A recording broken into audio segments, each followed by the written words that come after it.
Friends, ఇప్పుడే అందినమాట ఉద్యోగులకు పెన్షనర్లకు శుభవార్త ప్రకటించిన కేంద్ర ప్రభుత్వం. ఇది దసరా కానుకగా ప్రకటించారు. మరి ఏంటి ఆ కానుక అనేది చూసేద్దాం ఫ్రెండ్స్. వివరాల్లోకి వెళ్ళి ముందు దయచేసి లైక్ చేసి షేర్ చేసి సబ్స్క్రైబ్ అయితే చేసి మరిన్ని వీడియోస్ కోసం మరిన్ని లేటెస్ట్ అప్డేట్స్ కోసం బెల్ ఐకాన్ అయితే క్లిక్ చేయండి ఫ్రెండ్స్.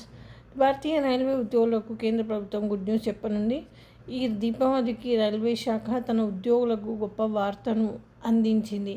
వాస్తవానికి దీపావళి రోజున ఇచ్చే బోనస్ 7వ వేతన సంఘం జీతం ప్రకారం లెక్కించాలని రైల్వే మంత్రి అశ్విని వైష్ణవ్ను రైల్వే ఉద్యోగుల సంఘం అభ్యర్థించింది.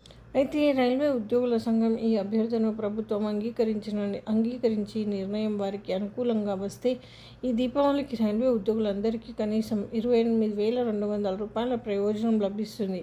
ప్రభుత్వ సూచనల ప్రకారం రైల్వే ఉద్యోగులు 78 రోజులు బేసిక్ జీతంతో సమానంగా పీఎఫ్ పొందాలని ఐఆర్ఈఎఫ్ నొక్కి చెప్పింది.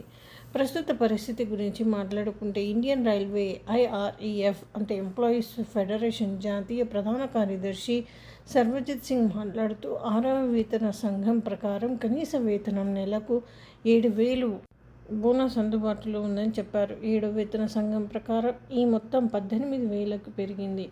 కనీస వేతనం 7,000 ఆధారంగా పిఎల్బిని లెక్కించడం రైల్వే ఉద్యోగులకు అన్యాయం చేయడమని ఆయన అన్నారు.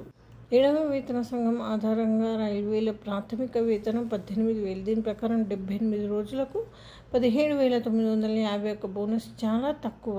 18,000 బేసిక్ జీతం పరిగణలోకి తీసుకుంటే 78 రోజుల బోనస్ అంటే 46,159 అని ఐఆర్ఈఎఫ్ జనరల్ సెక్రటరీ తెలిపారు. ఇప్పుడు 7వ వేతన ప్రకారం 78 రోజుల బోనస్ ఇవ్వాలని ప్రభుత్వం నిర్ణయించినట్లయితే ప్రతి ఉద్యోగి కనీసం 28,208 ప్రయోజనం లభిస్తుంది. 7వ వేతన సంఘం ఆధారంగా బోనస్ అందజేస్తే రానున్న పండుగను సంతోషంగా జరుపుకోవచ్చని రైల్వే ఉద్యోగుల సంఘం లేఖ ద్వారా పంపిన అభ్యర్థనలో పేర్కొంది. సో ఫ్రెండ్స్, ఇది థ్యాంక్స్ ఫర్ వాచింగ్.